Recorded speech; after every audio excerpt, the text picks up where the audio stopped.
I am also a proud transgender woman, but more importantly, I am the mother of two wonderful transgender and gender expansive children. Hi, everybody. Auntie speaks. Welcome back. If you like my content, please subscribe. It helps me out quite a bit. Like, share, and comment. So we are going to look at this lovely individual and talk about it. So let's see. Amber Mom, I use she, her pronouns. I'm a member of the St. Cloud Hive of the Parents and Allies of Trans Youth, the Transgender Movement for Liberation, and a member of the Tea Time Support Group run by the Aliveness Project. I am also a proud transgender woman, but more importantly, I am the mother of two wonderful transgender and gender expansive children. I drove down from St. Cloud to show my support for House File 146 and thank Representative Finke for introducing such an important and life-saving bill to protect trans children and their families at such a critical time for us. Okay. So this is the crazy world that we live in. This person on the screen, there is no world in which any sane person is going to look at this person and say she, her. And I don't understand a lot of stuff that's going on. You know, we used to have men in our society who liked to dress up as women. They didn't take testosterone. They didn't do anything to try to become a woman. They were just transvestites. They were men who liked to wear women's clothing. And whatever, you want to do that in your home, I don't care what you do. I really don't care what you do.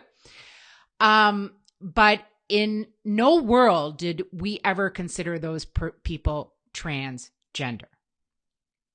Okay? Now we live in a situation where we have this individual who says, I am the mom of two children. Okay, so that's the first thing that is, a little crazy. There is nobody who would look at this person and say mom. And then the second thing that he says is, I'm the mom of two transgender children. Okay, so this video is probably not going to go anywhere. It'll probably be taken down by YouTube, but I do think we need to start looking at this a little closer. In what universe are there two transgender children in one home? Something else is happening in that home if you have that situation. Transgenderism is not supposed to be a virus. You can't catch it. It's not genetics. You can't have a transgender quote unquote mom and then have transgender children. So if you have two transgender children in one home, we have a problem. I've highlighted a video like this before, and I'm going to put this on the end, of several families who just happen to be transgender and have multiple transgender children. So that's the first problem with what we see here. What do you think? Comment below. As you may be aware, there's a torrent of damaging, ill-informed, and outright malicious legislation being introduced across the country, targeting transgender and gender-expansive people broadly, but trans children in particular. It is our daily experience to be forced to keep track of which state is safe for us to visit. Which state is safe for us to visit?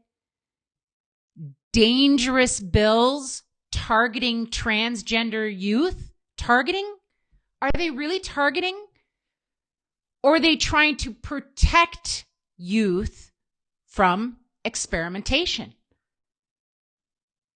I don't know how many times I have to say this, but if youth is let alone to grow up as normal, most gender confused children, 70 to 90%, will feel comfortable with their gender in adulthood. And we who are trying to push these bills to protect children, we're the ones endangering children, and you have to find what state is safe for you? Okay. Minnesota has been overall very accepting and supportive of our family, but even then, we don't feel 100% safe and assured that we will be able to get the gender-affirming care that both of my kids need and deserve. Very recently, an amendment was proposed to House File 16 in Minnesota, which bans children's conversion therapy in an attempt to ban essential health care for transgender children. This happened in our state. Ban conversion therapy. Do you know what the trans agenda considers conversion therapy? Asking a question.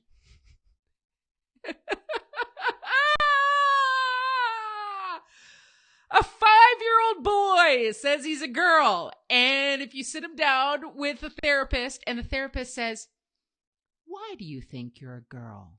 That is conversion therapy. That is conversion therapy. Because you are not affirming the child.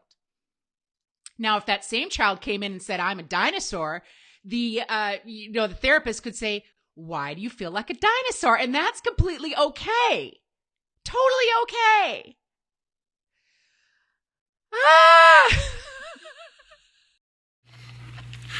Because of this, my trans partner and I frequently discuss plans to flee the country if these targeted, hateful bills keep being introduced or passed.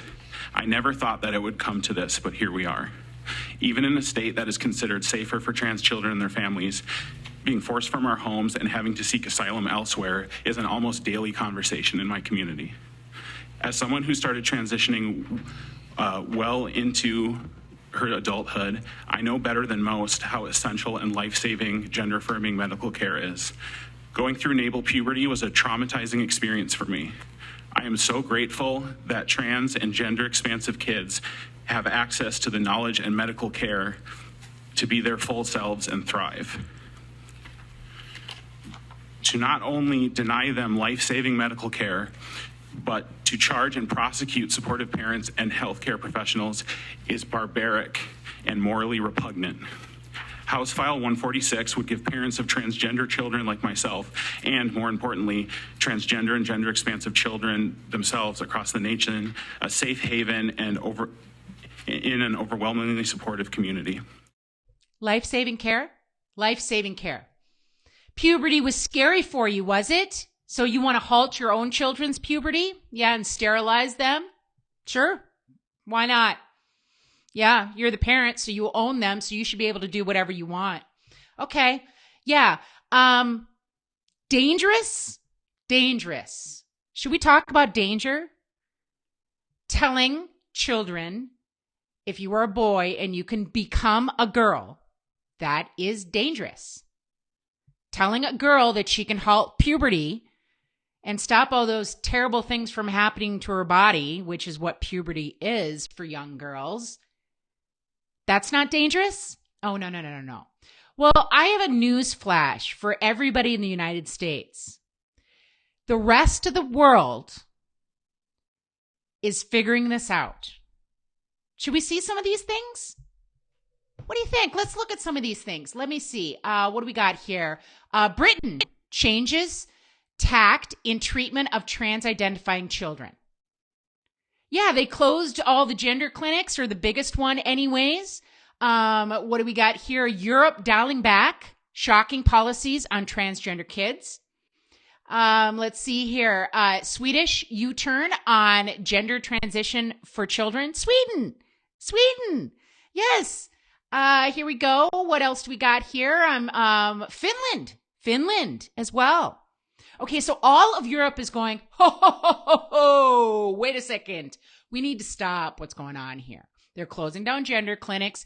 They're making it illegal to give puberty blockers to kids.